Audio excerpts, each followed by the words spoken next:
श्री स्वामी समर्थ. जय जय स्वामी समर्थ. स्वामींचं नाव घेऊन मी या व्हिडिओला सुरुवात करते. 17 मे पासून अधिक महिन्याला म्हणजेच धोंड्याच्या महिन्याला सुरुवात ही झाली आहे. हिंदू पंचांगानुसार 2-3 वर्षांनी एकदा अधिक मास येतो, ज्याला आपण पुरुषोत्तम मास किंवा मलमास असेही म्हणतो. यंदा 2026 मध्ये हा अधिक मास आलेला आहे. या वर्षी 12 ऐवजी 13 महिन्याचा हे वर्ष असणार आहे. अधिक मास या महिन्याला आपल्याला हिंदू धर्मामध्ये अत्यंत महत्त्व आहे. हा महिना भगवान विष्णू यांना समर्पित असल्यामुळे या संपूर्ण महिन्यात भगवान विष्णूची पूजा आराधना केली जाते. तसेच या महिन्यात घरी जावयाला बोलवले जाते आणि त्यामागे सुद्धा एक धार्मिक शास्त्र आहे. जावयाला अधिक मासात वाण देण्याची पद्धत आहे. तर आजच्या व्हिडिओमध्ये तुम्हाला खूप महत्त्वाची अशी माहिती मी सांगणार आहे की अधिक महिन्यात म्हणजेच धोंड्याच्या महिन्यात सर्व स्त्रिया आणि पुरुषांनी हे 9 नियम आवर्जून पाळायचे आहेत. या अधिक महिन्यामध्ये आपण जोडव्यांमध्ये म्हणजेच महिला त्यांच्या जोडव्यामध्ये भर टाकत असतात. तर हीच जोडवी बदलताना किंवा जोडवीमध्ये भर टाकताना अशी एक चूक जी आहे ती आपल्याला चुकूनही करायची नाही. तसेच या अधिक महिन्यामध्ये आपल्या आईला ओटीसुद्धा आपल्याला भरायची आहे. ही ओटी भरत असताना प्रत्येक मुलीने आपल्या आईला ही एक वस्तू आवर्जून द्यायची आहे. तसे जावयाचा मानपान करताना आपल्याला अशी एक वस्तू आहे जी चुकूनही लेक जावयाला द्यायची नाही आहे. त्याचबरोबर या महिन्यात काय करायचं आहे, काय करू नये, तसेच आवर्जून कोणत्या महत्त्वाच्या नियमाचं पालन हे करायचं याबद्दल संपूर्ण माहिती आपण या व्हिडिओमध्ये घेणार आहे. तर व्हिडिओ पूर्ण पहा आणि जर तुम्ही माझ्या चॅनलवर नवीन असतील तर चॅनलला सबस्क्राईब करा आणि शेजारी बेल आयकॉनसुद्धा प्रेस करा, जेणेकरून तुम्हाला माझ्या नवनवीन व्हिडिओचं नोटिफिकेशन हे मिळत राहील आणि तुम्ही एक पण व्हिडिओ मिस करणार आणि कमेंटमध्ये ओम नमो भगवते वासुदेवाय नमः लिहायला विसरू नका. तर पहा, अधिक मास हा दर 3 वर्षांनी येतो. यंदा 17 मे 2026 वार रविवार या दिवसापासून या अधिक मासाची सुरुवात ही झाली आहे आणि 15 जून 2026 रोजी हा अधिक मासाचा समाप्त होणार आहे. यंदा ज्येष्ठ अधिक मास असल्याने ज्येष्ठ महिना दोनदा गणला जाणार आहे. म्हणजे ज्येष्ठ महिना हा 2 महिने असणार आहे. अधिक मास हा जवळपास 3 दिवसांचा असतो. वर्षात एकूण 12 महिने असतात. मात्र अधिक मासात 1 महिना वाढीव असल्याने त्या वर्षात 13 महिने येतात. याला खगोलिक कारण असते. आता खगोलिक कारण असणे म्हणजे नक्की काय असते तर पहा, सौर वर्षात 365 दिवस येतात तर चंद्र वर्षामध्ये 354 दिवस असतात. या वर्षातील फरक म्हणजे हा अधिक मास 3 दिवसाचा असतो. 3 वर्ष झाल्यानंतर 33 दिवसाचा फरक येतो आणि आपल्याला एक वाढीव महिना गणला जातो आणि म्हणूनच अधिक महिना हा दर 3 वर्षांनी येत असतो. अधिक महिना हा भगवान श्रीहरी विष्णू यांना समर्पित केला गेला आहे. त्यामुळे या महिन्यात भगवान विष्णूंची जास्तीत जास्त उपासना, सेवा, व्रतवैकल्य केली जातात. या महिन्यात आपण जेवढी जास्त सेवा करतो तेवढे त्याचं आपल्याला दुप्पट पटीने पुण्य प्राप्त होत असतं. आता आपल्याकडे जावई व लेकीला साक्षात भगवान विष्णू आणि देवी लक्ष्मीचं स्वरूप मानून या महिन्यात घरी जेवायला बोलवले जाते. म्हणजेच त्यांना लक्ष्मीनारायणाचा जोडा म्हणून आपल्या घरी आपण बोलवून त्यांचा मानपान करत असतो. त्या दोघांचे पाय धुवून पूजा केली जाते. तसेच त्यांना जेवायला खास पदार्थसुद्धा बनवले जातात, ज्यामध्ये आमरस हा प्रामुख्याने बनवला जातो. कारण अधिक महिना हा दरवर्षी तुम्ही बघितलं तर आंब्यांच्या सीझनमध्ये येत असतो. म्हणून त्यावेळी आमरस हा पदार्थ जो आहे तो प्रामुख्याने बनवला जातो. त्यांचं व्यवस्थित मानपान करून घरी पाठविले जाते. यामुळे भगवान विष्णूंची आपल्यावर आणि आपल्या कुटुंबावर कायम कृपा राहते अशी धार्मिक मान्यता आहे. आणि या अधिक महिन्यामध्ये जावयाला मानपान करताना वाणाला अत्यंत महत्त्व दिलं जातं. सर्वात आधी जावयाला जेवू घालावे, त्यानंतर त्यांना पाटावर बसून ओवाळून घ्यावे, त्यांची आपल्याला विधिपूर्वक पूजाही करायची. यानंतर त्यांना वाण देण्यामध्ये अनेक जण चांदीचे ताट किंवा चांदीचं निरांजन किंवा सोन्याची अंगठी, सोन्याची चेन यासारख्या मौल्यवान वस्तू ज्या आहेत त्या दान केल्या जात असतात. ज्यांना सोनं चांदी घेणं क्षमता नाही अशांनी या दिवशी पितळेचे किंवा तांब्याचे भांडे दिले तरीसुद्धा चालतं. ते सुद्धा खूप जास्त शुभ मानले जाते.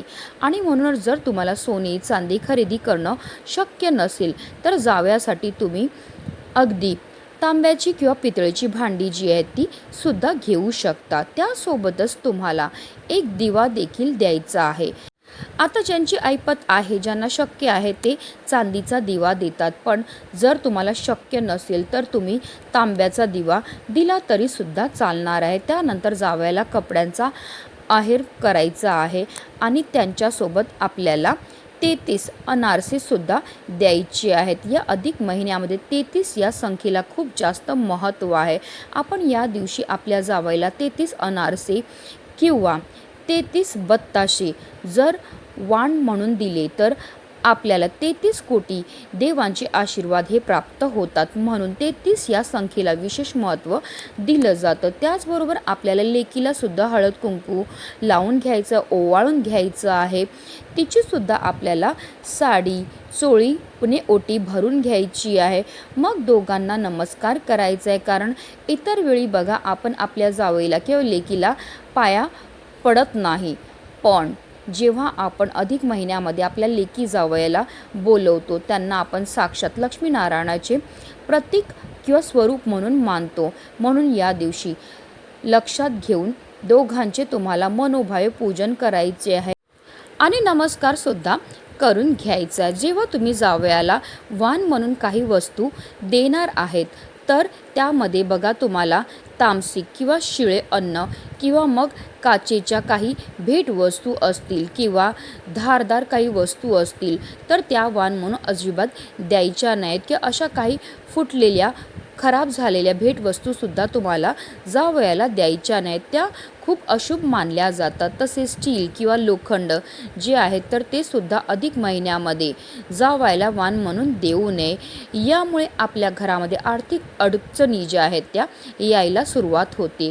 त्यामुळे प्लास्टिक, स्टील किंवा काचेच्या ज्या काही वस्तू आहेत तर त्या तुम्हाला वाण म्हणून अजिबात द्यायच्या नाही आहेत. तर हा एक महत्त्वाचा नियम जो आहे तो तुम्हाला आवर्जून पाळायचा आहे.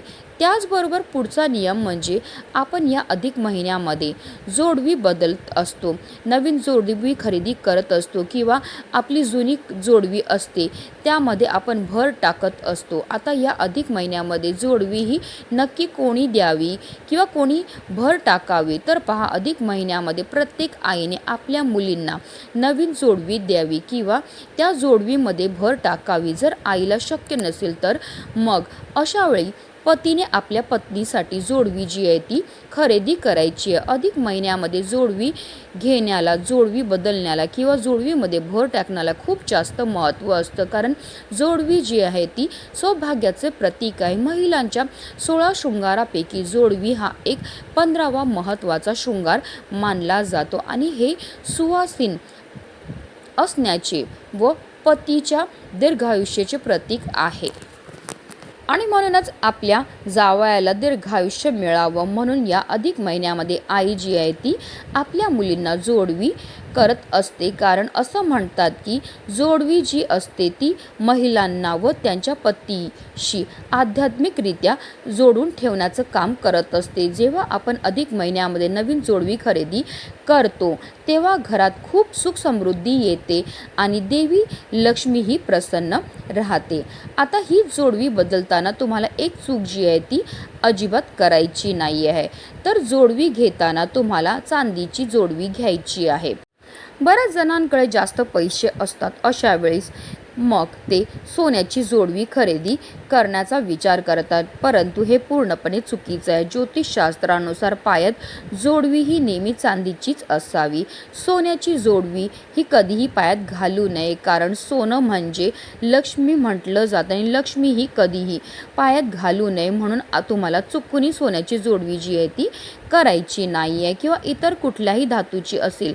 बऱ्याच वेळा मार्केटमध्ये 500-600 रुपयामध्ये सुद्धा जोडवी मिळतात. कुठलीही धातूची ती असते आणि ती जोडवी आपण पायात घालत असतो. अधिक महिन्यामध्ये चांदीची जोडवी आहे तर ती आपल्याला खरेदी करायची आहे. त्याचबरोबर बघा, या अधिक महिन्यामध्ये प्रत्येक मुलगी आपल्या आईची ओटी भरत असते. तर ती ओटी भरताना प्रत्येक मुलीने आपल्या आईला छान साडी घ्यायची आहे. शृंगाराचं साहित्य असेल तर ते सुद्धा तुम्हाला घ्यायचं आहे.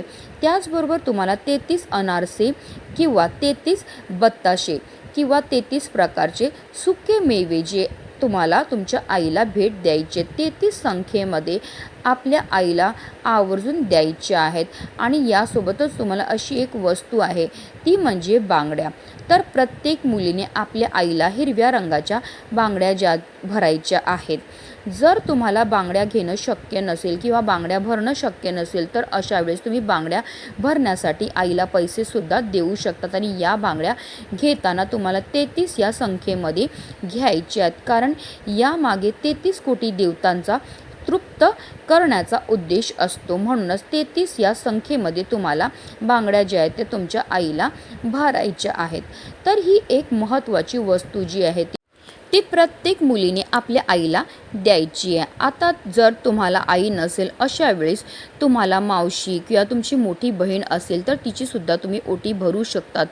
तिचासुद्धा तुम्ही मानपान करू शकतात. आता बऱ्याच जणांना प्रश्न पडतो की ताई मला आई नाही परंतु सासू आहे, मग सासूची ओटी भरली तर चालेल का? तर नाही, आपण सासूची ओटी कधीच भरू शकत नाही. कारण जेव्हा आपण लग्न करून आपल्या सासरी जातो तेव्हा सासू जी आहे ती आपली ओटी भरत असते. तिचा मुलगा हा आपल्या पदरामध्ये देत असते आणि तेव्हापासूनच आपण आपल्या सासूची ओटी जी आहे ती भरत नाही. म्हणून अधिक महिन्यामध्ये तुम्ही सासूसाठी एखादी नवीन वस्तू साडी घेऊ शकता, परंतु सासूची ओटी जी आहे ती भरायची नाही आहे. त्याऐवजी तुम्ही काकू असेल, तुमची मावशी असेल, तुमची मोठी बहीण असेल किंवा अगदी तुमची मैत्रीण असेल तिची देखील ओटी भरू शकता. त्याचबरोबर आता बऱ्याच जणांना असा प्रश्न पडतो की माझी आई विधवा आहे तर मग तिची ओटी भरली तर चालेल का? तर बघा, जेव्हा आपण ओटी भरतो ना त्यामागे शृंगार साहित्य असतं. प्रामुख्याने हळद, कुंकू किंवा इतर काही शृंगाराच्या वस्तू असतात. आणि पारंपरिक हिंदू संस्कृतीमध्ये आणि आपल्या महाराष्ट्रातील रूढी परंपरेनुसार विधवा स्त्रीची ओटी भरली जात नाही, कारण ओटी भरणे हे एक सुवासिनीचे लक्षण आहे.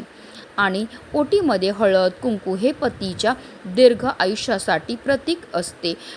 पण जर तुमची आई विधवा असेल, तुम्हाला तिची ओटी भरणं शक्य नसेल तर तुम्ही तिला एखादी भेटवस्तू देऊ शकतात. तिची आवडती वस्तू तुम्ही देऊ शकतात. हे सुद्धा आपल्याकडनं तिचा मान सन्मान केल्यासारखंच असतं. पुढच्या जन्मी तिच्याच उदरातून आपला जन्म व्हावा, तिचा आशीर्वाद आपल्यावर कायम राहावा, हा या मागचा हेतू असतो. आता जाणून घेऊया की आपल्याला अधिक महिन्यामध्ये काय करायचं आहे किंवा काय करायचं नाही, जेणेकरून आपल्याला या अधिक मासाचे संपूर्ण फळ प्राप्त होईल. कारण या अधिक महिन्यामध्ये आपण काही चुका केल्या तर त्याचे वाईट परिणाम हे सुद्धा आपल्याला भोगावे लागतात. आणि काही पुण्य केले तर त्याचं दुप्पट पटीने फळ हे प्राप्त होत असतं. तर या अधिक महिन्यामध्ये दररोज भगवान विष्णूंची पूजा करा आणि ओम नमो भगवते वासुदेवाय नमः या मंत्राचा जास्तीत जास्त जप करावा. या महिन्यात दान करणे हे अत्यंत पुण्यदायक मानले जाते. म्हणून दीपदान, अन्नदान, वस्त्रदान तुम्ही आवर्जून करू शकता. तसेच शक्य असेल तर संपूर्ण महिनाभर व्रत करावे. नसेल शक्य तर तामसिक पदार्थ, मांसाहार हा आवर्जून टाळावा. तसेच या अधिक महिन्यामध्ये दररोज सकाळी किंवा संध्याकाळी विष्णू सहस्त्रनामाचं पठण करावं. श्रीमद भागवद्गीतेचं किंवा पुरुषोत्तम मासाच्या कथेचं वाचन करावं. यामुळे भगवान विष्णूंचा आशीर्वाद हा आपल्याला प्राप्त होतो. शुद्ध आणि सात्विक अन्न तुम्हाला ग्रहण करायचं आहे. पिठाचे धोंडे, पुरणाचे धोंडे बनवून ते जावयाला किंवा ब्राह्मणाला वाण देण्याची परंपरा आहे. त्याचबरोबर या अधिक महिन्यात आपल्याला कुलदेवीला, आपल्या कुलदेवतेचं सुद्धा 33 गोष्टींचे म्हणजेच 33 पदार्थ किंवा 33 अनारसे वाण जे आहे ते दिलं जातं. म्हणून जर तुम्हाला कुलदेवीला जाणार असाल तर कुलदेवीला जाताना किंवा स्वामींच्या केंद्रात अक्कलकोटला जाणार असाल तर तिथे जाताना तुम्हाला 33 अनारसे किंवा 33 बत्ताशे जे आहेत ते नक्कीच घेऊन जायचे आहेत आणि ते आपल्याला वाण म्हणून द्यायचे आहेत. त्यातसुद्धा खूप जास्त पुण्य प्राप्त होत असतं. या महिन्यामध्ये अशा कोणत्या गोष्टी ज्या अजिबात करू नये, तर या महिन्यामध्ये शुभ कार्य केली जात नाही. मग लग्न असेल, साखरपुडा असेल किंवा गृहप्रवेश असेल किंवा एखादं नवीन काम सुरू करायचं असेल, नवीन व्यवसाय सुरू करायचा असेल तर यासारखे शुभ कार्य केली जात नाही. या सर्व गोष्टी संपूर्णपणे वर्ज्य आहेत. तसेच तुम्हाला मालमत्ता खरेदी करायची असेल, नवीन गाडी किंवा नवीन वाहन खरेदी करायचं आहे किंवा सोने चांदी खरेदी करणेसुद्धा योग्य मानले जात नाही. या महिन्यामध्ये ही भांडण, तंटा, कलह होणार नाही याची तुम्हाला काळजी घ्यायची. कोणाशी खोटे बोलणे आवर्जून टाळावे किंवा मग तुम्ही एखादे पारायण सुरू आहे किंवा एखादं व्रत सुरू आहे, त्या व्रताची समाप्ती तुम्हाला या महिन्यामध्ये करायची असेल तर ती योग्य मांडली जात नाही. त्यामुळे या महिन्यामध्ये नवीन उपासना सुरू करणं किंवा संपवणं आवर्जून टाळावे. अधिक महिन्यामध्ये शारीरिक, मानसिक शुद्धीला प्राधान्य देऊन भगवान विष्णूंच्या भक्तीमध्ये आपल्याला लीन हे व्हायचं आहे. जेवढे चांगल्या गोष्टी करतील तेवढे चांगले आपल्याला पुण्य त्याचं प्राप्त होणार आहे. अतिशय महत्त्वाची ही माहिती आहे, म्हणूनच व्हिडिओ जास्तीत जास्त लोकांपर्यंत शेअर करा, जेणेकरून प्रत्येकाच्या आयुष्याचं कल्याण हो हीच मनामध्ये इच्छा. श्री स्वामी समर्थ. जय जय स्वामी समर्थ.